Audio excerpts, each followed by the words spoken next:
great. We're going to be talking about the next stage in Tenerife that Frank, well, it might not be the next one, but any one of them. It is. This will be the next show that I do in Tenerife. Wow. Special guest, Scotland's favourite son, Frankie Mack, on a big stage for the first time in Tenerife ahead of his UK tour. This show is guaranteed to sell out quickly. So, by the way, this will be the biggest show I've done in Tenerife. Yeah. I tell my band every time. Just give one. I just want the audience to say wow once. Talk to us about the Fringe. You went back and did the Edinburgh Fringe. Fringe. So I've done that the past 2 years. Is it 2 years you've done it now? Past 2 years I've done the Fringe. It's the Fringe is incredible. I've got a show. Well, I've actually, in fact, this is the first time I'm going to announce it. Go on. Do you know what? I can announce it. So I've got I'm doing 2 shows. But then people want to see do good. Until you're doing good. Until you're doing good, then they're like, okay. Yeah, and by the way, you don't want to please everyone. Because if you try and please everyone, you'll please no one. Yeah. I didn't know you had to get this type of insurance or an event cancellation. I was like, what's that? In case you don't make it. I said, well, I'm going to be there. And they're like, well, what happens if you get run over? Do you ever want someone to just write stuff for you? Like, to be your own artist in your own right? Yeah, and I got sent something yet, so yeah. That's not something I'm going to announce just yet, but yeah, 100%. I thought assembly rooms, wonder how much that is to rent. So rented that. How much? Was it 20,000? What you said earlier? The whole show cost me. If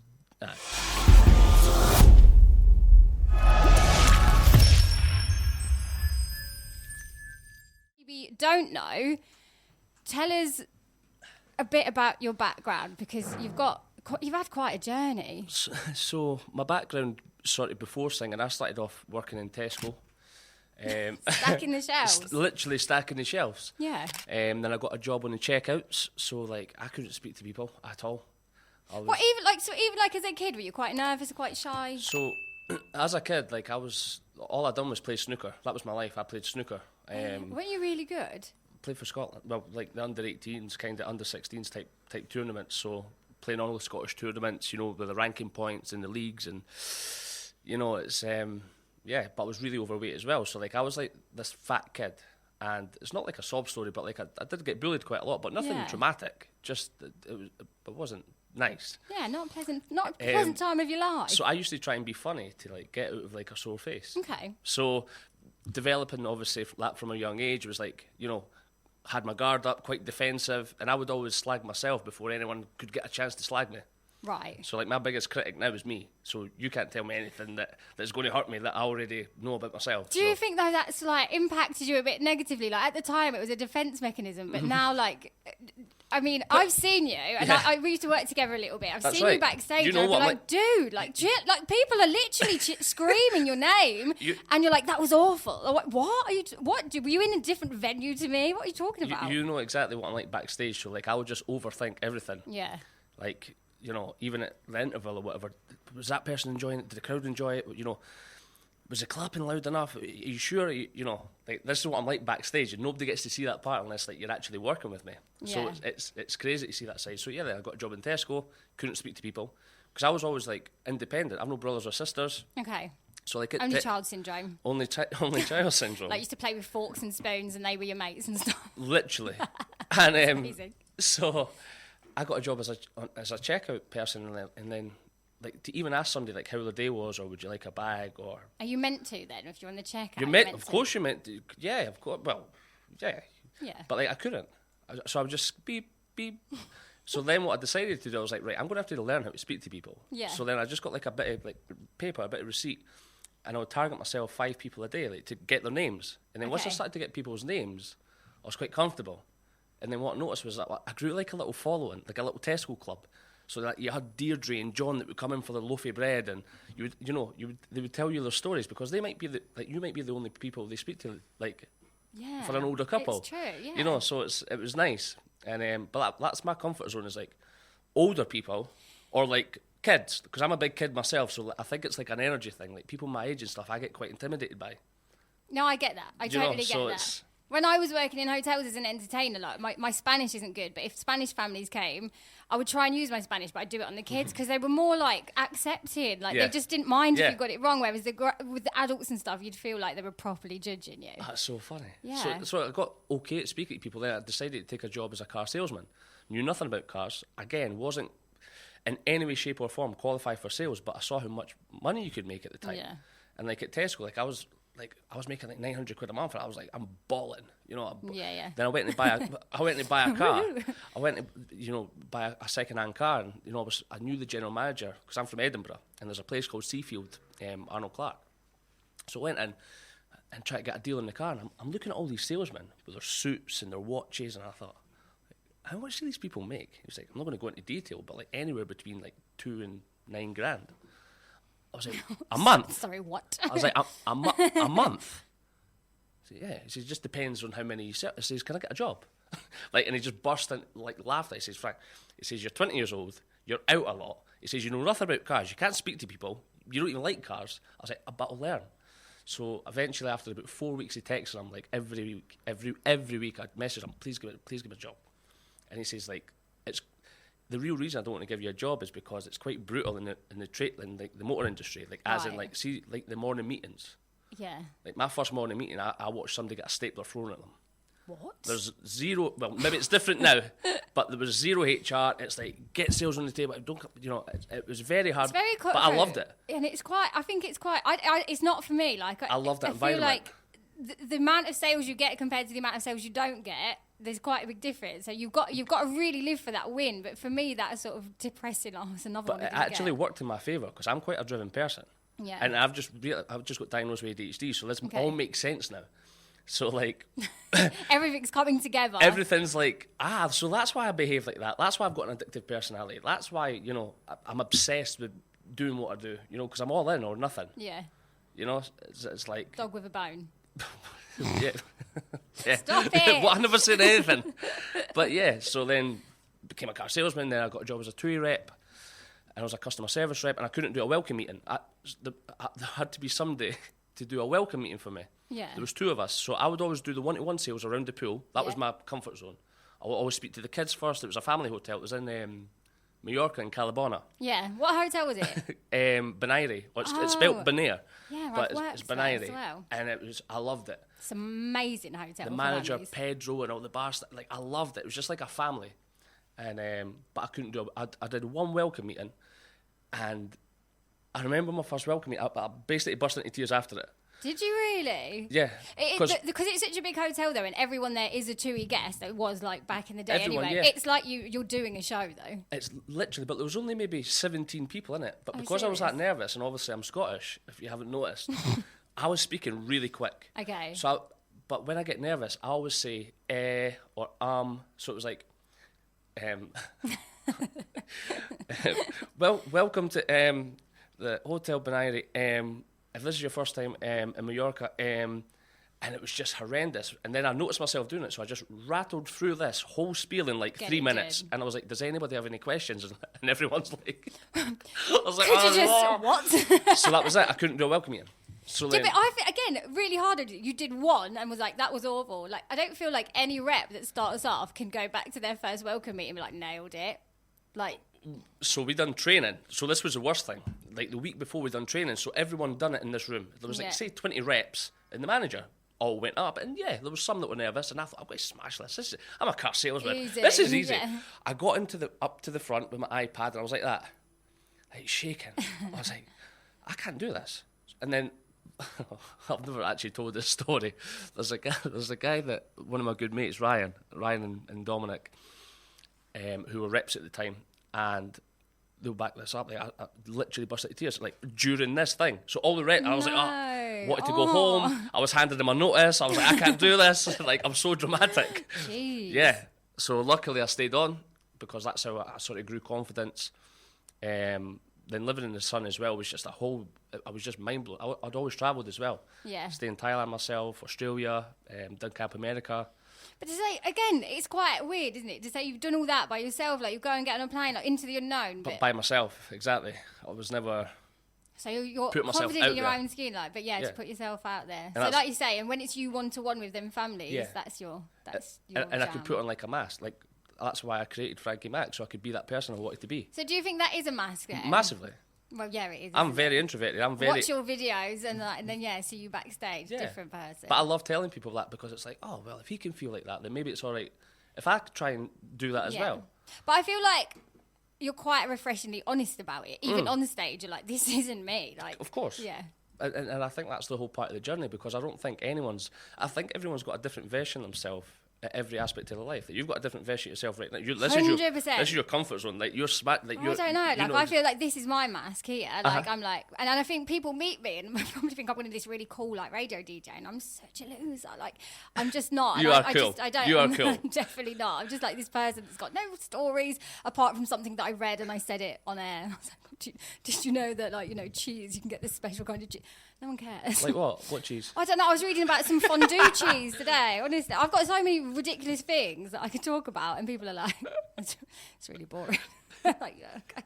Anyway, let's talk about me. Let's talk about you. Okay. From TUI Rep. Oh, so we're still on this, right? So it's from TUI Rep. Bladder. I know. Do you know what? We'll have a break in a minute. We're going to break this down to different sections. So we'll get past the TUI part. So TUI Rep, then I became... Yeah, let's swiftly move past that. A TUI entertainer. Oh, yeah. One of my good mates, Dom Dooley, was an entertainer. He was a family hotel entertainer.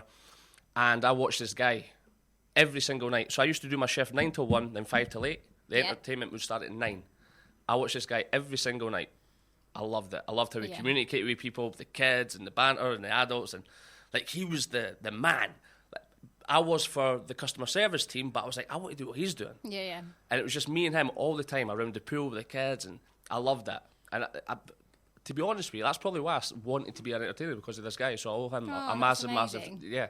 And he never sang, but it was just like a game show, like Bradley Walsh. Yeah, like I get it. I did it. I did the job, so I get it. Like, I was an entertainer for TUI as well. Yeah. So, yeah. So like a Tesco value version of Bradley Walsh. Yeah, if that. But love that. But again, in that hotel world, you are kind of a celebrity. Of course. Like, everybody wants to know you. Like, you are the Dom. Like even the TripAdvisors. Yeah. Funtime Frankie, Dom, Funtime Frankie, Dom. It was us. All, and that's what we love. That's what... Not what we went for, but it's like, it's making a difference to people's holidays. Yeah, of course. So yeah, and I bet people now remember you. They do it. And even at assembly rooms in Edinburgh, there was so many people from like Menorca, Lanzarote, Mallorca. There was people that flew over from France, and I'm like, this is mental. Wow, that's like, I wouldn't even go to see Robbie Williams in France. Do you know what I mean? Yeah. I was like, you're coming to see like a small guy from Leith. Like, that means so much. Yeah. And I think people buy the story rather than, they're not really there to see me sing. A little bit, but like they're there because they've witnessed our journey. And the show, like, you are a showman. Yeah. Like, I feel like people know if they come in to see you, they're going to have a good night. Yeah, and they don't know what's going to happen because I don't know what's going to happen. I never. And again, I feel like that would be quite stressful, considering the kind of person that you said you are, that you're quite, I don't know, like, you're not that confident. For me, like, I'm not the most confident person, like I said. So when I do the radio show, I'm a prepper. Look at me today. I've got my notes. I've got stuff up here. Like, so for you to be able to just go on the stage and not know what's going to happen. Well, do you know what the weird thing is? One of the managers from TUI discovered that the reason why I couldn't do the welcoming is because it was scripted. Right. When he gave me 6 bullet points, welcome, easy. Do you think that's to do with your ADHD? I have no idea. Maybe, I don't know. As soon as you give me a script, if you give me that bit of paper, like, that gives me the fear looking at that. Really? Yeah, just give me 3 bullet points and I'll give you an hour. Wow. That's impressive. It's quite a skill. So now, how did you end up in Tenerife? Aeroplane. That's a really good way to get that's a top choice. So a very quick one. There's a company over here called Romantic. Yep. And I used to work in Lanzarote, and that's when I first met actually Thurston from the Soul Brothers. Okay. His are they married now or engaged or with Kim? Anyway, she used to do an ABBA tribute in Lanzarote, and I was a host. This is when I was an entertainer. Right. So this is how I met all of them, and then Thurston came over there, and I never knew that was one of the Soul Brothers. Because I wasn't even a singer then. I wasn't. You were still doing the entertainment thing. Was this a Corona's Player? Yes. Yes, I worked there as well. Yeah, no way. It's a great Gold Hotel. Again, so it's for the older generation. Correct. So it's a great place. That's where I did my first ever 45-minute show, and I never spoke in between any songs. I just sang. I couldn't speak. So I was just like, I'll sing, I think it was like 10 Dean Martin songs and one Elvis song that I knew. So in regards to that, you put your set together. Was that kind of music that you always knew was your kind of... Yeah, so I started in Menorca, and I just learnt a song a week. Yeah. Because we were able to we needed to cover the resident duo. Yeah. We needed 45 minutes or half an hour to cover, because they had one day off a week. So I was just like, I'll just stick to songs that I know. And then eventually I had like 45 minutes worth, and by the way, I couldn't sing. Probably still can. I don't believe Probably that. still can. Like, no, because you can. I don't believe that you could, like... I've blagged this whole thing. Blagged it. Anyway, got 45 minutes worth of content, right? And I thought, right, that's my show. Then when I got to Lanzarote, there was a comedian. I can't remember his name. There was a comedian that his flight got cancelled. It was on a Tuesday. Yeah. And then they asked me to do 2 game shows instead of the one game show. I thought, that's going to be so boring. Yeah. I says, why don't I sing? And they're like, what? Quite ballsy as well. I know, I was like, well, why? This is my opportunity. So anytime I kind of see an opportunity, I'm just like, what's the worst that can happen? So I was like, I'll do 45 minutes. And by the way, I done my show and it got to like 40 minutes and I had to do my first song of the set again. So I started and ended with the same song because I couldn't fill enough time. I didn't know enough songs. And That's the words, crazy. I made half of them up. Didn't know all the words word for word. But everyone knew me in the hotel. There was like 500-600 people. So you got that support because you'd PR'd them. They knew you. I'd done the game shows, the aqua aerobics. I'd done the mini golf. So I knew all of them, and I was like, "Look, I'm performing tonight. Like, oh, Frank, we'll be there. And it was rammed. It was full. Even the waitresses and waiters were like, "Oh, this is class," because I love having a connection with people like that. And it was really special. And from that night, I decided I wanted to be a singer. Met Thurston, romantic. Oh, sorry, so romantic. So I'll keep you on track. I've got my notes. I've got my notes. I got my notes. All right. So met Thurston. Anyway, so Romantics, a company over here, is like an agency, I think. Yeah. There was a lady there who contacted me when I was just after Lanzarote. I was back in the UK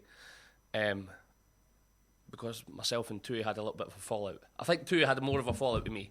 So you still got good connections with Tui. Sorry, Tui. Tui. Welcome you back. It's another matter. We'll leave that. That's a different story for day. a different day. It was just it was New Year's Eve, funnily enough, and then I was back in the UK a few days later. So, I got an email from Romantic, and they says, "Look, we know that you're a singer. We've seen some videos. Would you come over to Tenerife?" I was like, Tenerife, what's over there? So I kind of Googled it, and I was like, all right, okay, this is kind of cool. And then I actually happened to know a few people over here, like Davy Salmon from Edinburgh, Kevin Thomas and Karen Houston had Sinatra's at the Sunset Bay. Like, I knew some people over here, so I was like, what's it like? What's the pay like? Is there enough work? And I knew nothing about it. So then the woman says, look, if you come... What year was this, by the way? This was 6 years ago. Right, okay. It's actually not that long ago, but okay. 6 years ago.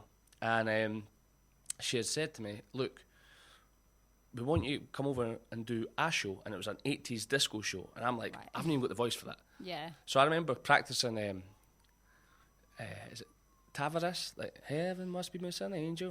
Yeah. I was practicing that song for 2 days in my house, and my mum, because I was staying at my mum at the time, because I just got back from Lanzarote, practicing the song for 2 days, and she actually told me, like, shut the hell up, like, you're so bad at this. And my mum, by the way, one of my biggest supporters, but she was like, that's not the style of your thing. So I messaged the woman back, I said, look, I want to do my show. I want to be Frankie Mack someday. Don't know what, don't know where. I want my show, but I'll come and do your show as well. She was like, well, we can give you 20 shows at your show and do 4 shows of the 80s. I thought, brilliant, this is my footing. Okay. Deal. Long story short, she came back to me the week after and says, look, we're going to have to do the opposite. Okay. 20 shows of the 80s, 4 shows of Frankie Mack. I says, nah, it's not going to work. So I was devastated. So I looked on Skyscanner, booked a one-way ticket, and I had a girlfriend at the time. Did you bring her? Or yes. Okay. So she put... That's another story. So she came over. The little memory bubble in your head, like just leave that. So anyway, so she came over. We both came over. We lasted about 6 weeks, and then I stayed here. She went back. Eventually, eventually, yeah. So yeah, that was it. I just came over here, got in the circuit. My first show was at Sunset Bay, the Plaza, and just started making your way, making your name known in Tenerife. That was literally it, and you know. Yeah. So if you're just joining us, welcome once again. We are joined in the studio by the hero that is Frankie Mack. Got yourself a cheeky coffee. Yep. We're ready and raring to go. Happy chocolate-covered nut day, by the way. Happy chocolate-covered nut day. Do you like your nuts covered in chocolate, or? Uh-huh. Yeah. I feel like there's too much nut in the way. Like, give me just the chocolate. What's your guilty pleasure? Have you got a favourite treat? Favourite treat, food or drink? Both. So, treat, iron brew. Oh, because you're Scottish. Iron brew, pal. It's so typical. All right, there's pal. And... and shortbread. No, jammy... you ever had jammy joey? Oh, I thought you were going to say a jammy dodger. No, what's a jammy joey? Jammy joeys are like are they Scottish? Like a kind of like raspberry. I don't know. Like a raspberry, like snowball. Raspberry. A raspberry snowball with a wee bit of jam inside. Are they coconutty? Yes. I think so. I just don't agree with coconut. Do you not? On anything. Oh, really? No. They speak so highly of you. Do they? Yeah, That's really kind of them. I just don't have the time for them. Yeah. They belong Chocolate in coconut day. Chocolate coconut. I'll let you know when it is chocolate coconut day. Just because it's getting towards 11 o'clock, you've got your coffee. I feel like you need more than a coffee. You need to cover your nuts in chocolate and crack on. Right, so you ended up in Tenerife. You're hitting the circuit. It's a common story. We chat to people every year about how they make it on the circuit. You're obviously doing quite well for yourself on the circuit. You get your own show here and stuff. 2022, couple of 2 and a bit years ago, now things start to change a little bit. Yeah. Talk us through it. As in what context? Well, obviously you had your own show at Vivo. Vivo, yeah. So you went from the circuit to, and I know you had a bit of like, you moved away in between, didn't you? Yeah. You went to Vegas. That's right. Met Bublé. That was cool. Why did you leave Tenerife to go to Vegas? Just because I wanted a different environment. Yeah. That was really it. I felt myself not changing, not being challenged, felt myself picking up bad habits, going out too much, just not being the person I wanted to be. So I thought I just need to completely change my environment, get a new perspective, because sometimes you get really familiar with what you've got. Very comfortable. Very comfortable. And you settle, like, don't get me wrong, making a very good wage over here, getting a lot of work. Bars were pretty full. Like, there's absolutely zero reason for me to pick up and leave. But that's the reason why I did. Yeah. I needed a new challenge. I needed something, just something. Why Vegas? Because that's the entertainment capital of the world. You just thought, I'm going to go for it. From the first day that I started singing, I said, one day I'll have my show in Vegas at the MGM. And I feel like you're very into, like, manifesting, journaling, like, making stuff happen, like, following the path that you need to go to. So definitely. You're in Vegas, doing pretty well from what I've seen. Well, I've been the past, I would say, 3 years, but 3 months at a time. Yeah. Yeah, so I just went over and literally knocked on doors. I'm just trying to make contacts, spreading your network and just... Literally. Yeah, they ended up meeting Barry Manilow's pianist. Really? Pianist, keyboard player, yeah. Were they covered in chocolate?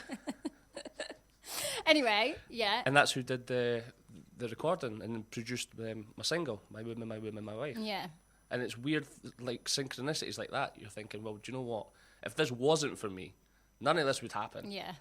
The Bublé thing. Like, I don't like to mention the Bublé thing, obviously. I'll mention it for you. Thank you. It's amazing. Tell us about Bublé. No, that was just a random thing because his show was on May the 4th, and I had really good friends over in Orange County in Los Angeles, Erin, Yasmin, all these people that I'd done a show for. And she had told me one bit of advice because she was like, you're always chasing the next thing. Because I'd done a show for them, 20 minutes later, I'm like, right, what we do next? She was like, just enjoy the night. Yeah. Like, you've made so many people smile. Just enjoy it. Be kind of proud of yourself. Revel in it a little bit. She was like, you're not proud of yourself for anything you've ever done. Just chill. So I was like, right, cool. She was like, you're just literally one person away from a different life. And I've always said you're one decision, but she said person. I was like, well, what do you mean? She was like, well, try and find somebody that's where you want to be. So a couple of weeks later, I was like, who do I want to be like? I was like, Bublé. To be fair, first off, I typed in Robbie Williams. Of course. So I typed in Robbie Williams Las Vegas, but he was there the year before at the Win. Uh-huh. So I was like, nightmare. So I was like, who's second best? I was like, Bublé. Not that we'd tell him that, but yeah. But I did. No, but as a joke, it's like a kind of like a bit of banter. So then I typed in Michael Bublé Las Vegas. Michael Bublé's Las Vegas debut happening in 2 weeks. I was like, oh my God. So I phoned Erin. I was like, look, I found the person that we need to go see. So my plan was to sit the front row. Then you got there. In a jacket that was noticeable, and then sing. But before that even happened, I was at the gym in Vegas, and I kept getting this missed call, and Americans are quite... I was like, what is it? She was like, you need to get to this hotel right now that we just checked into. I was like, why? She was like, because we've been double booked, and, it was kind of a rant. I was like, look, I'll phone you later. She was like, no, we've been upgraded. Guess who's at our pool? No. Bublé. Taxi. Straight there. And she was just like, look, just chill. And I was like, obviously I'm going to be chill. Really cool. So there's like 7 or 8 women like that I'd done the gig with. They came over from LA. They were lying by the pool. So I went and like, oh, Frankie. And Bublé's literally like, I don't know. I can't even picture the size, but like 3 snooker tables away. Yeah. Right? So I'm walking around the pool. I don't even look at him. I don't even look. Right? Like, Frankie. And I can see him looking over. I'm thinking, who's this? So who's this getting all the attention? Well, he had actually already spoke to Yasmin, because what Yasmin done was she had a phone, and on the billboards, actually I'm lying, on the hotel, they change the LED like things, like the posters. Yeah. They change every like 30 seconds. So she got her phone out to take a picture, and it changed to like the casino or whatever. And she was just standing there. Then this guy came up and tapped her on the shoulder. She was, do you want a picture with the real thing? And it was Bublé. Oh my God. And I thought, how cool is that? Yeah. So then she spoke about, I was from Scotland, and the reason why I was here was just to see Bublé, and, kind of, they knew the reason why I wanted to be there. And she said, would it be possible for him to, like, sing with you tonight? He said, yeah, sure. What does he do? It's like, swing, rat, pat, blah, blah, blah. Oh, yeah, cool. Where are you sitting? And he was like, well, Frankie and Erin are going to be right at the front. Cool, yeah. So he goes away, and he's with his band and whatever, and apparently he comes back over and speaks to Yasmin and says, where were you sitting again? Like, the fact that he even just done that was like, that's incredible. And I've kind of emulated him more, because I'm like, well, that's maybe, like, if he can do that for his fans, like, maybe I should, like, sometimes I'm like, well, I need to get to the next gig. I need to just spend an extra 5 minutes with, it might make somebody's day. Yeah, and absolutely. That's why I've maybe built a following, because I do like to spend time with people. After every show, I'll go around and speak to everyone, and like, that's what I like. And I've seen that in action as well, and honestly, it's incredible. Like the following that you have, and how special every single person feels in your presence. Like the people that would come and see you, like it's amazing, and you remember them all. And I think that's why people follow you around and love you. I appreciate that, because that's one of my things. It's because it's like I went to this business school over here, Peter Sage, and we're doing this thing. The first day was about yourself, and I was kind of like, there's like 300 people in the room. I'm like, everyone's hyped up, and there's music, like Tony Robbins. And I'm is this for me? Anyway, this whole first day was about you. And I'm thinking, I thought this was about business.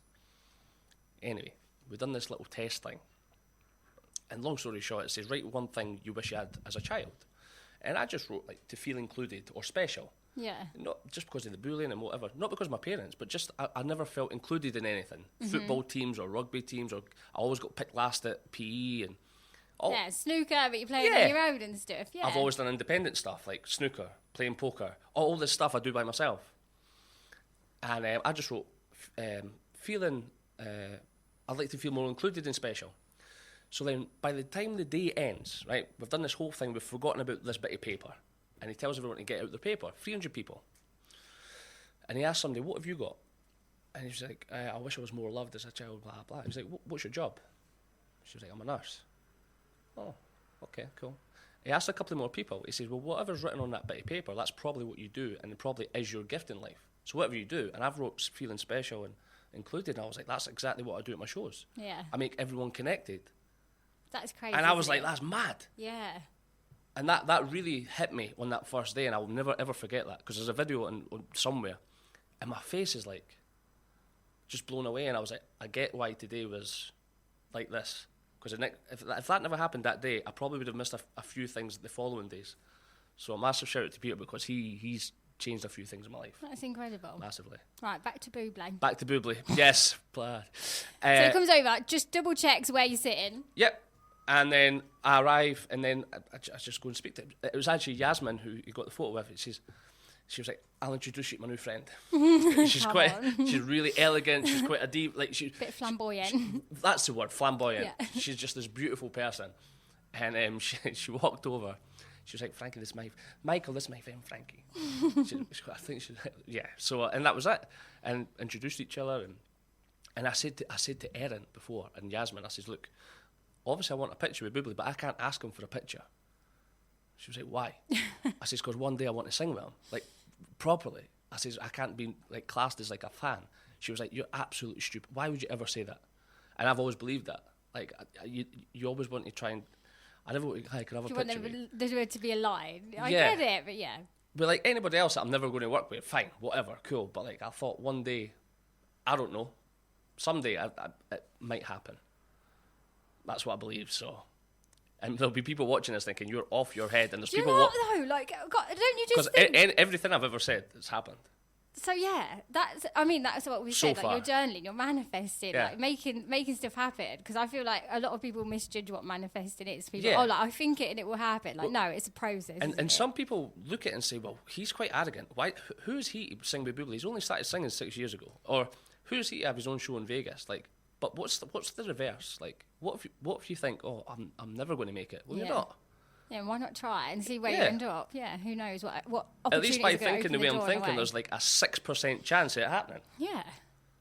Do you know what I mean? It's good for you. And I do feel like you get a bit of hate and a bit of stick for Massively. just believing in yourself. Massively, especially in Tenerife. How do you deal with that though? Because anybody that's doing better than you will never hate on you. And I've realised that. Michael Bublé's never going to watch us and think, who does he think he is? He's going to be like, do you know what, how can we make this happen? Or who would be a good fit for him? You're never going to get somebody that's, not doing so well thinking, they're the only ones that are going to complain. You're right. Successful people don't want to stop other people from being successful. They're like, because my success doesn't take away from your success and vice versa. Yeah. However, some people, and again, like I love Tenerife, but especially over here, they want to bring, like, tear down people's buildings so they can seem like, I'm the man or I'm the girl or I'm, Nah, everyone. Do you mean other people's candles to make everyone can shine? Like, I've got, yeah. and again, this might sound arrogant. I've got zero competition anywhere. Nobody can do what I do. I'm the only Frankie Mack. I'm the only person that's been a car salesman, a TUI rep. I'm the only person with my story. Yeah. Because if you're comparing voices, I'm probably one of the worst singers on Ireland. If you're comparing, anything like that, but nobody can deliver what I do. Nobody treats fans the way I do. Yeah. Nobody pays £20,000 to put on a show in Edinburgh and sell it out. Right. So, okay, you have done so much since 10 years. And again, this will be misthingied as arrogant, and it's not. This is coming from a place of, like, there's somebody might be watching who's starting a journey or on a journey and think, do you know what? If this guy can do it, like, but you've got to do everything with so much intention. Like you say, if people think it's arrogant, it says more about them, right? Exactly, because there's so much opportunities, like, for everyone to see. Like, even, like, there's a 10-year-old kid that comes to my show, Alfie. I got him up to sing My Way. And honestly, like, because I want him to shine. People are already there to see me. I tell my band, every time I tell my band, just give one, I just want the audience to say wow once. Whether it be the bagpipes outside or the lights or the dancers or just wow, not about me. And I was like, if you feel like doing a little solo part, just push me at the bay and go do it. Yeah. This is your show. This isn't my show. People are already there to see me. I want everybody to shine because we're a team. That's what I want. I get, like, quite thing about this, but, like, no, because it's powerful and it's true. And I feel like the hate you get, like, you're not doing anything wrong. You're not doing anything negative. Like, I always say to my kids, do what makes you happy. 100%. As long as you're not hurting anybody, just do you. Like, don't worry about anyone else. But still, there's going to be people that annoys. Do you know what I mean? And what I notice, and this is going to annoy some people as well, but who cares? Go on, let's go for it. What I notice is, like, and this doesn't need to be singing or anything. This could be anything. Even as a car salesman, like, at the start, people will help you. Like, when you're really new, and they're like, oh, like, help you, and you need to do this way, that way. Like, I've learnt from everybody here. Everybody. What not to do, what to do. There was a few people when I first came over who I thought were really, and I learnt a lot from them. Mm-hmm. A lot. And I was like, right. But then people want to see you do good. Until you're doing good. Until you're doing good, then they're like, okay.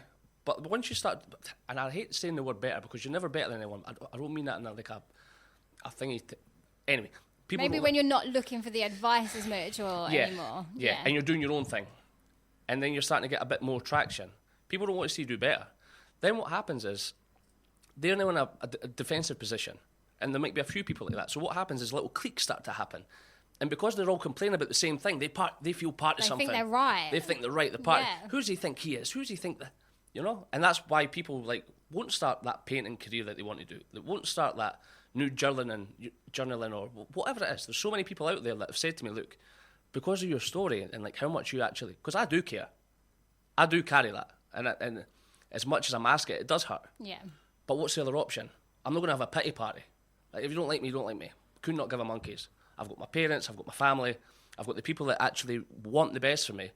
Why am I focusing so much on these negative people, the naysayers, because I've said it myself a couple of times. I've done it myself. I've got 1,000, say, positive comments on one post. I get this one person, and I reply to them. Why am I replying to them? Yeah, why are you giving them 999 other people who have said, Frankie, great job, or Frankie, well, maybe change that, but great job. Because, by the way, I'm not blind to feedback. Yeah. I love feedback. I love critique, like, especially my followers. Frankie, I wouldn't have sung it like that. Or, that's not your type. Got it.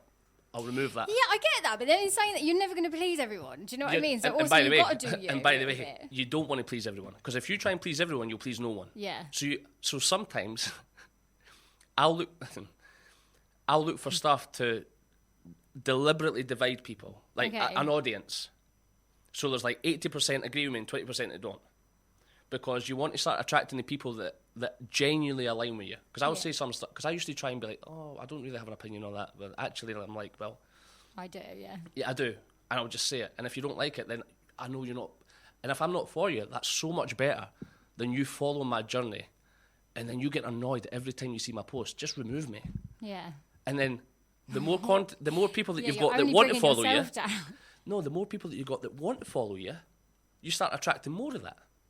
So yeah, you're kind of like, what's the word? Like cutting the wheat from the chaff kind of thing. Basically. Just getting rid of the people that aren't boosting you. Yeah, so there's no point in me trying to promote myself maybe like once a month because I'm like, I appear too many times. I had a person that said to me, look, you're appearing far too much in my Facebook feed. I said, oh, I'm really sorry, when was the last show that you were at? I've not been to one. I said, well, remove me then. You're not buying anything anyway. You're not coming supporting me anyway. So what does it matter? She said, you've appeared on my feed 17 times in the past week. Good. It should have been 20. Where was the other 3? It's so true. And I feel like you say, like that, to inspire those people to, I feel like the people out there that are going to have an opinion and want to voice it, that's what you're hearing, but you're not perhaps hearing the person that goes, do you know what, actually, I am going to give that a go, and then perhaps not. They're the private messages. Yeah. They're the private one, and that's what makes me be like, I love that. Yeah. Right. Okay. Right. We're going to play another tune, and then we're going to get onto it. We're going to get, because you've done so much since Tenerife. You've been back to Vegas again. Yeah. Performed in the Tropicana. Oh, that was a massive one. Oh my. Right. Okay. Anyway. Let's play a tune. You drink your coffee. It's probably cold now. Enjoy a night at the theatre as the world-famous Jersey Boys are coming direct from the West End of London to the Auditorium in Los Cristianos. Don't miss Walk Like a Man on Friday the 9th of May, featuring all your favourite classics from Frankie Valli and the Four Seasons. Plus, special guest, Scotland's favourite son, Frankie Mack, on a big stage for the first time in Tenerife ahead of his UK tour. The show is guaranteed to sell out quickly, so get your tickets today online at tomaticket.es. Here we are. We're back on YouTube as well. Oasis FM on. I feel like my cheeks look really shiny on there. Oasis FM online if you want to check out Frankie Mack and his beautiful face. Here on the show, we're really big believers in feel-good news. Like, I truly believe there's more good in the world than there is bad. I think there's people out there doing good things all of the time. And in a world where we just get to see so much negativity, I bring feel-good news to the show every day. So this morning I was talking about a firefighter who started a project. He just saw some kids that didn't have coats, so he decided... And I feel like there's two types of people in life. One that goes, oh, that's really rubbish, I feel bad for them. And another person goes, that's rubbish, I'm going to do something about that. Yeah. So he started like an organisation, and he's basically this year donated 1,000 coats to keep kids warm. Wow. Organisation Warm, it's called. No, Operation Keep Kids Warm or something. So... I mean, I'm not asking for something of that magnitude, but I want to know, like, has anything, like, really good ever happened to you? Or have you done something good for someone else? Any kind of, like, random acts of kindness? Any feel-good news? I don't really. Can I give you something I saw today? Yeah. There was this... I was, as you do, scrolling through on Facebook, and there was this kid who was literally singing in a care home. He must have been about 8 or 9. Yeah. But the confidence in this little guy, I think he was Irish. I can't even remember his name. I never saw it. I sent it to my mum. I will find out the name for it like later on. But like just stuff like that, like looking like an 8 or 9 year old doing that, like. And the thing is, like that's how I started as well, doing the care homes in Edinburgh. And it's like it's crazy because it's like people with like dementia or whatever. It's.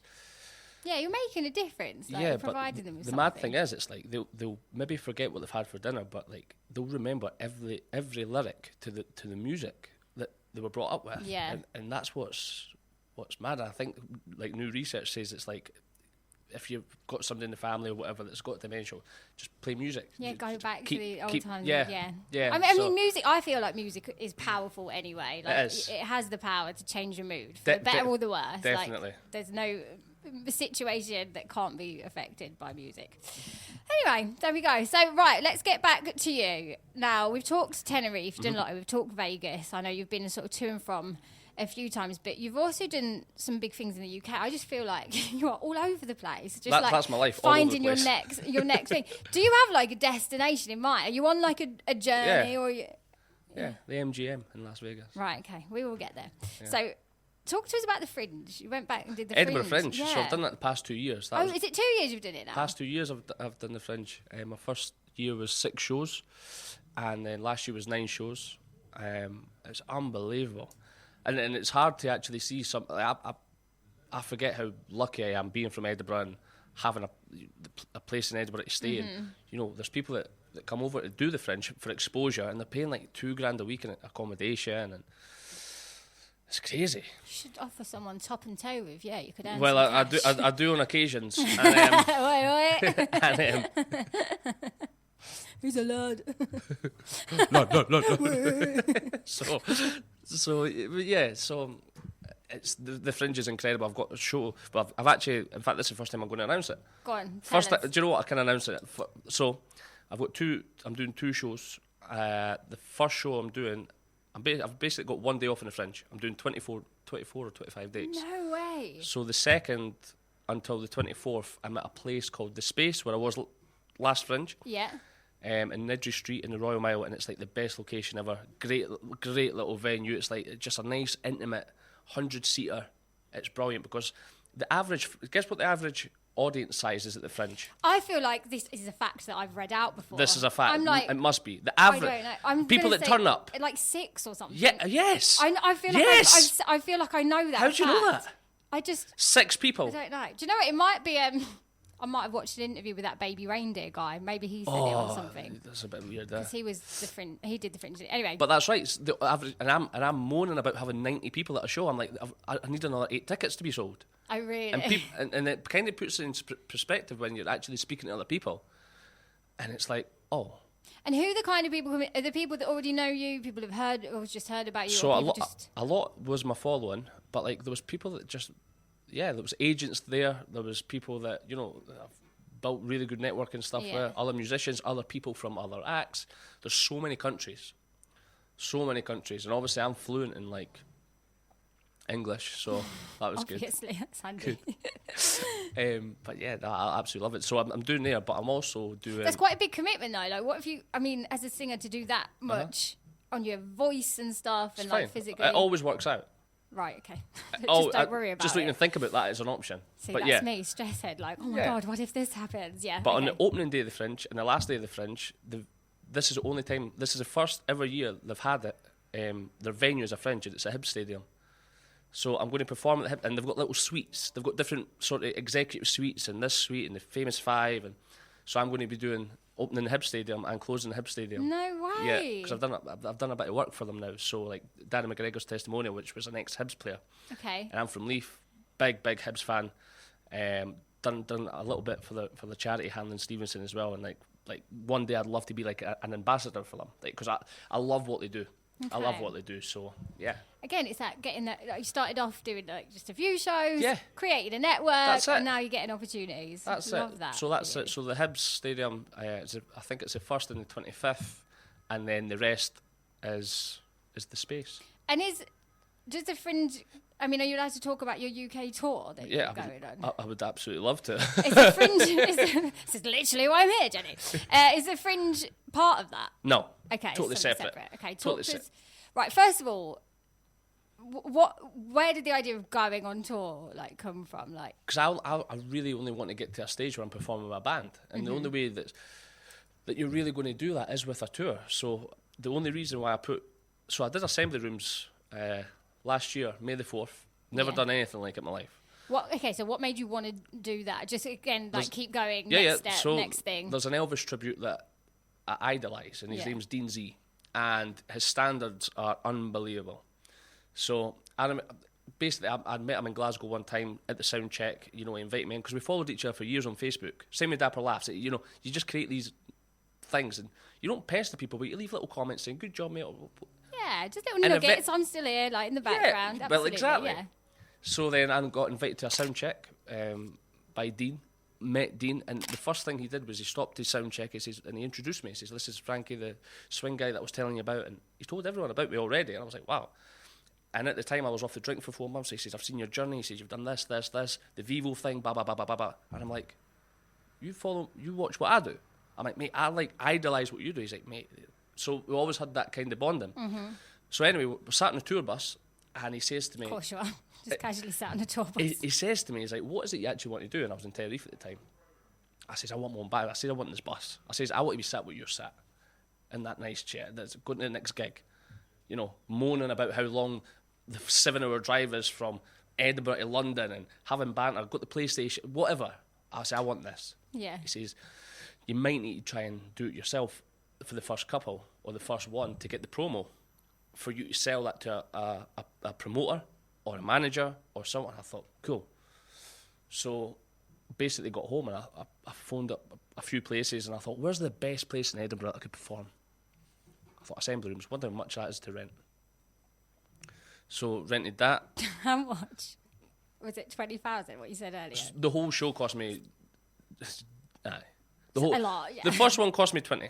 Right. That was the band. So I've got an MD. He's like my right-hand man, Lewis. Okay. Lewis Jarmson. And he writes the chart music. He's my drummer. He's my MD. He's like literally the person I speak to with everything. Your go-to guy. Literally, yeah. Because what I've started to realise is I need a team, especially where I want to go. And I've always done everything myself. It's my brand. It's my baby.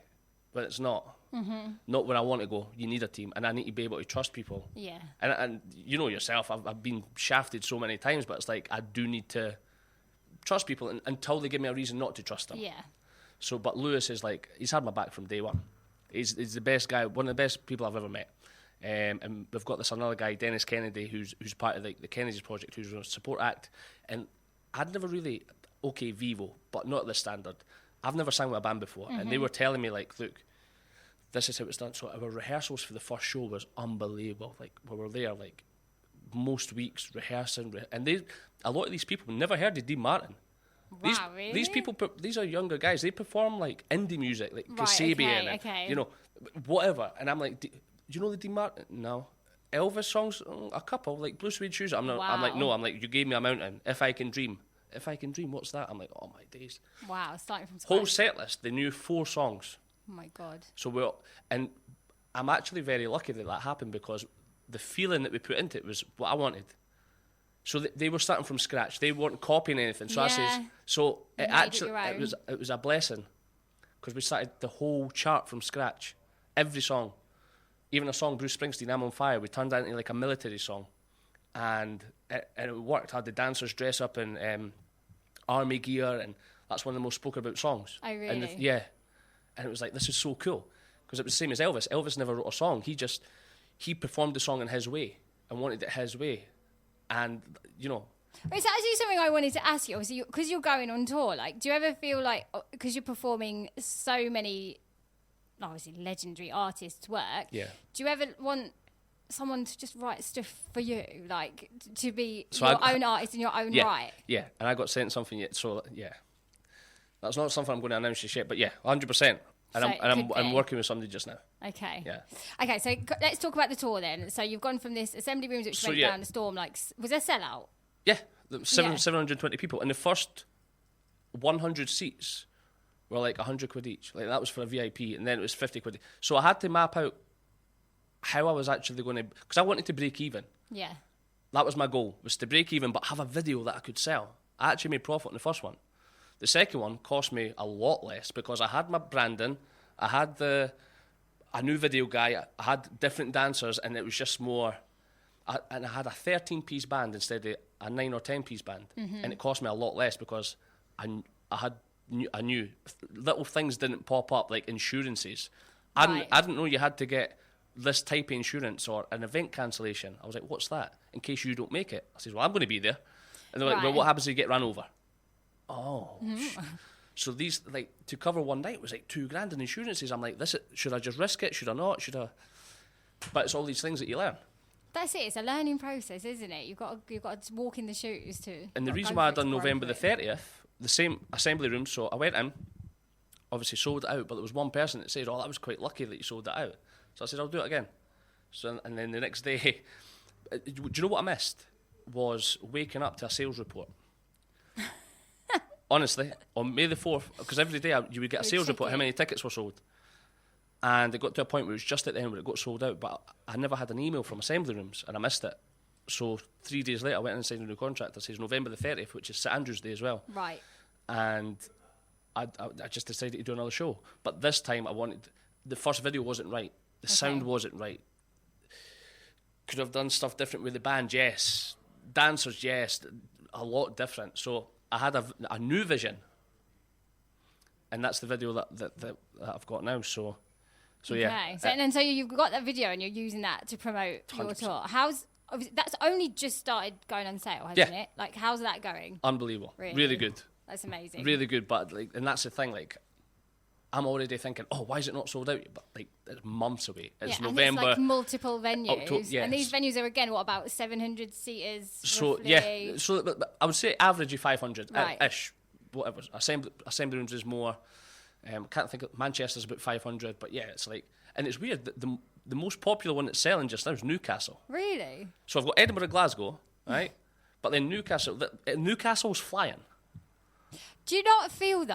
I often feel like at tease time of the year for Oasis FM, we get to interview all the people that have been nominated for an award. So many of them are Geordie. So many of like the North East. Like there's just so much talent from there. Yeah. I feel, and I asked Darren Clark actually. I was like, why do you think it is that like so many people from the North East, like, is it that they're all coming to Tenerife? And he's like, I think it comes from the working men's club background. Everyone's so used to, like, entertainment is just like their way of life. It's what they know. So I never actually thought of that, but massively. So yeah, I feel like just music in general, like they're just. It's just part of the culture. Yeah, something. Like Liverpool as well. Like Liverpool's like. Yeah. I've never been. I want to be in Liverpool one day. That's something somewhere I've actually never visited. It's beautiful, Liverpool. Didn't it win? I think again, boring fact, like City of Culture in 2008 or something. Right, moving on. All these random things I know. Oh, I wanted to ask you quickly. The tour, the new stage. Where did that name come from? The next stage, because it literally is. It's the next stage of my career. Okay. I want to get rid of the backing tracks. I only want to do stuff with the band. I feel like a different person. I am a different person than I was, last year, but like when I first started 6 years ago. I know I'm influencing a lot of the younger generation to start what they want to do. And it doesn't need to be singing. It could be anything. Yeah. Whatever. Just go for your goals. Yeah, that's literally it. Just everything about the next stage just sat with me. I was like, and basically I'm going from stage to stage. That's all I've done my whole life, is go from one stage to another, like little stepping stones. Well, we have to talk about it. One of the stages that you will be gracing is here in Tenerife. Yes. Shall we play a little tune and come back? Correct. Let's have a little cheeky break. We're going to be talking about the next stage in Tenerife that Frank, well, it might not be the next one, but any one of them. It is. This will be the next show that I do in Tenerife. Wow, okay. Exclusive. Yep. So that's going to be in Tenerife on the 9th of May, and you're going to be performing on the same stage as the Walk Like a Man Jersey Boys tribute. It's going to be amazing. We've got more details about that next. Some Robbie Williams for you. Obviously, idol of yours, Frankie. Love Robbie. Have you seen the film Better Man? I've seen it twice. Have you? I've not watched it yet. I've seen it twice. So I keep hearing really good things about it, and I know that he's a monkey in it, and I just can't get my head around how that's going to work. And people are like, you don't even notice. I can't. No. I don't think I can. I don't know if I'm going to be able to bring myself to watch it. I really didn't want to watch it because of that, and honestly, within the first 5 minutes, it's gone. It's mad, isn't it? How have they done that? It's. I don't think if Robbie played it, or if an actor played Robbie, no one would have done it justice. It had to be. And some of the mannerism, this chimp or the monkey or whatever, is the same as Robbie. The eyes, the lines here. You know when he does that. Yeah. His lines, everything's really, really good. And the bit that what was quite special actually, there was a part at the end with the Royal Albert Hall. He gets his dad up to sing, his mum's in the audience, and I actually took my mum to the Royal Albert Hall to see him 2 years ago, and it was crazy to watch that, to see that, like we're in the audience, Like, that's bonkers. That is to think weird. that because it was getting filmed that night. That guy, what's his name? I don't know. The guy who done The Greatest Showman, who directed it. He was there that night and he was telling the audience, like, we're going to put this stick around with a green light. You just need to follow it, because it wasn't Robbie that was going in the audience. It was the green stick that you had to follow. That's crazy. Like a CGI. Yeah. So he done that. How cool. And he done that. So yeah, it was pretty cool. But I've seen it twice and I've cried it twice because it's like from his childhood to his addictions to his overthinking. He's even got posters in the back of Dean Martin, Sammy Davis and Frank Sinatra on his dressing room. I never knew that. His favourite singer is Dean Martin as well. How mad's that? Did you think, because you relate to him so much? The whole story's just like, obviously on a bigger scale, but like the whole story was just like me. It was crazy. Even my mum was like, that's mad. 20 years' time, there's like Frankie Mack story. What animal would play you? Ooh. Whoa. You can have a think about it. I'll come back to it. Whilst we have a think about it, let's talk about tiger. What you're here... A tiger, would it? I don't know. Anyway, sorry. You're here because you want to talk as well about, obviously, what's happening at the Auditorium Los Cristianos. Again, quite another big venue, considering the venues you would perhaps used to be performing at in Tenerife, which are also great venues and kind of where you started. So definitely. Yeah, Walk Like a Man, a tribute to the Jersey Boys. Obviously, you're performing first. Yeah. Let's talk about it. What can we kind of expect from the show? To be honest with you, just sort of more this a similar kind of style, not as the Jersey Boys, but I know what kind of demographic is going to be there, and it's going to be people that are attracted. Like, it's going to be my audience, like the same kind of the feel. So you're gonna feel at home. There. I've got a couple of sets lined up, and I'll just see how it goes. Really, you're gonna just wing it again? Because it may get to like the third song or whatever. And for what the fourth song I've got in my head, I'm thinking, we could actually jazz it up a bit here. People are already into it. They don't want a wise man say. They want something upbeat, run around Sue or whatever. You know, it kind of depends on how the audience is. Yeah, at times. Bit of a party out. It is a night out for people, isn't it? I've got a structure, but I might swap. I always have like little backups. Yeah. How are you feeling about performing there? Are you so good? Love it. Love it, but. Like, one of the reasons as well, like, I obviously want to be support actor. I'm so blessed that Chris asked me to do this, like, genuinely. Always loved Chris, yourself as well, always loved coming here. So to do something that's aligned with, like, the brand as well is quality. And me and Chris have actually been speaking as well, because he says, so what's the bigger plan? Why are you doing this? And I was like, well, eventually I want you to bring me over from the UK with my band. He says, I thought that. He says, well, we can maybe make that happen next year. So we're looking at dates for next year. So it's not what you know, it's who you know, isn't it? Absolutely. I want to know, though, show-wise, obviously you are... I mean, like, you are the showman. You've got the voice, but you've got the showmanship, and you've also got the costumes and the shoes. Like... Anything new that like we Tenerife hasn't seen for a while? Like, what's your favourite outfit on stage at the moment? So, black, not tight, but black tightish jeans, black shirt, gold Versace belt.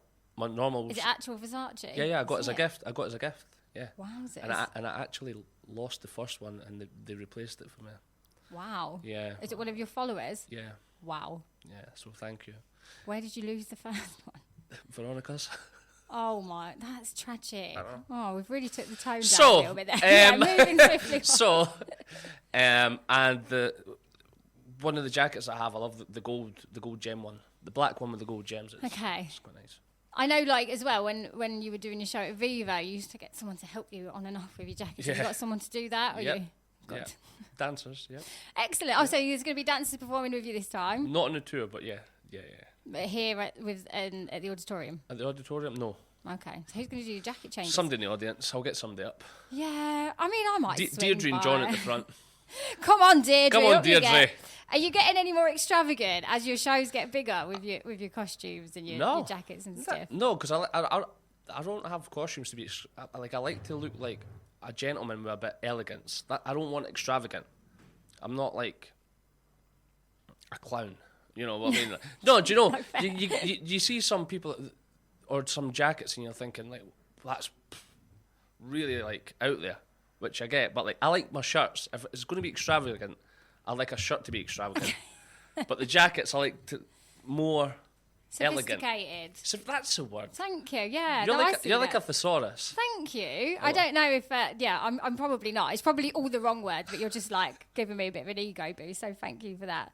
So obviously, back in Tenerife performing in May. Anyone that's not got the tickets, it's the 9th of May at the Auditorium in Los Cristianos. You can get your tickets at tomaticket.es.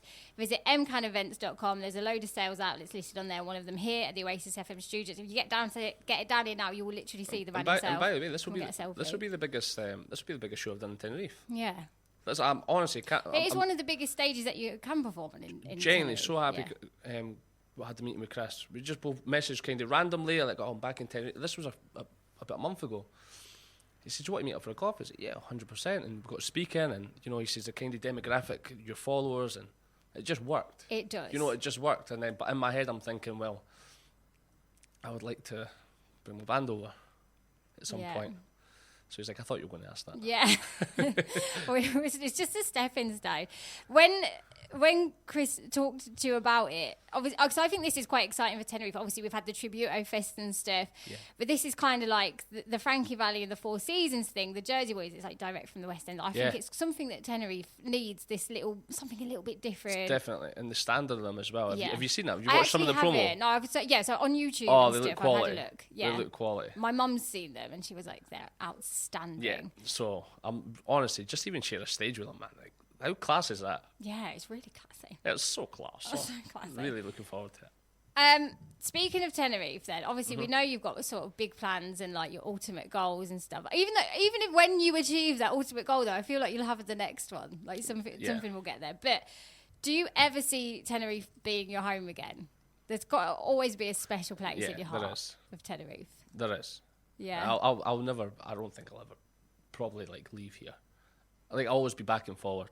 Yeah. There's too much history here, good and bad. But this is what's made me. This is what's gave me an opportunity to actually do what I'm doing. The people, the bars, and even the bad experiences that I've had. Like, not even bad, but even the experiences that never worked out. Like, you've grown from it. Yeah. Taught your lesson. Like the Vivo thing, the Tony Christie thing. Yeah.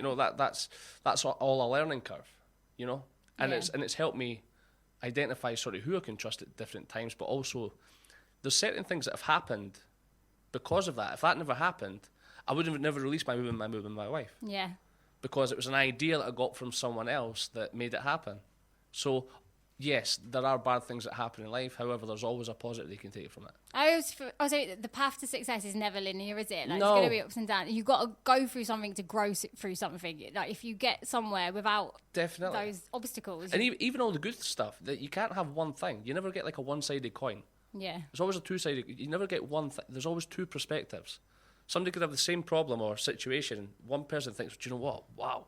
And some people could be like, well, It just depends on your perspective in life. Yeah. So I try and be as positive as I can, but sometimes I just get in my own head, and it takes a little while for me to get out my own head. That's a process, isn't it? I think you have to teach yourself, and I think we're all like just trying to learn how to be better versions of ourselves and stop being so hard on ourselves sometimes. Definitely, and even the past few months has been a journey. Just being diagnosed with ADHD. I'm 31 now, so my whole life I've had ADHD. I've had a disability.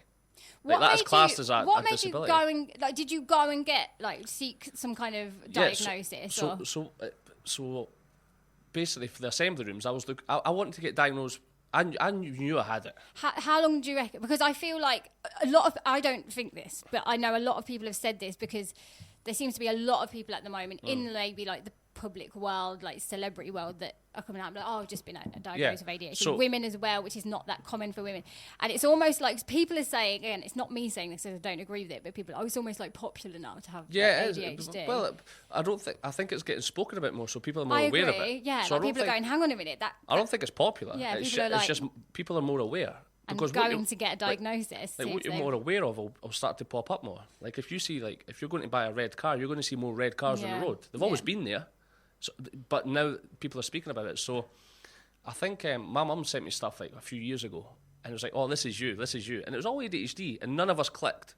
Right. And I looked at it one day and I thought, all these videos are ADHD videos. I wonder if I've got it. And then I followed Dapper Laughs. He's a comedian, massive in the UK. He booked me for 2 gigs. One was actually at the O2 in London, the O2 Indigo. And we had a conversation then, and he was just getting tested for ADHD, but he was telling me all these symptoms. And I'm like, mate, that's me. He's like, well, you might have it. And it turned out it was. And the first person I messaged when I got diagnosed was Dafa. I says, you were right, yeah. You were right. And it is a bit... Can I ask a personal question? Because I know, like, people deal with it differently. Mm-hmm. So some people go down the medication route, some try and deal with it. Mm-hmm. I suppose in the world that you're in, do you just kind of have to know what you can and can't do and, like, try and... Or do you... I've not changed anything. Are you, like, medicating No, never. So the only reason I got tested was so I had a certificate to speak about it. So I got ADHD Scotland to sponsor assembly rooms because a test isn't cheap. Right. So if you want to go through the NHS, it's like maybe it could be between 2 years and 10 years before you get a test. That's an absolute joke. Yeah. Like, that is a joke. But to do it privately, it's anywhere between 800 quid and 1,300 quid. Mm-hmm. I'm not paying that. So I got them to sponsor it. I says, look, give me a free test and free coaching, and I'll let you be the sponsor of ADHD Scotland. Assembly rooms. Yeah. Because now that they've got so much, eyes on them, and actually people have reached out to me and said, by the way, a lot of your symptoms that you spoke about online or Facebook or whatever I've just been recently, put forward or tested, or I'm on the waiting list now or whatever. But then I got the test, and that was it. So ADHD Scotland, they've done a lot to coach me, but I think my coach said, you're the only person that's actually ever wanted ADHD. He's like, why do you want it? I says, because I want to help others. And that's all I want to do. Is use your platform. Use my platform. That's exactly why I wanted a certificate, because I can't speak about ADHD if I've not got it. Yeah. I can't speak about being a woman and having kids because I've not got either. Yeah. So how can I give my opinion?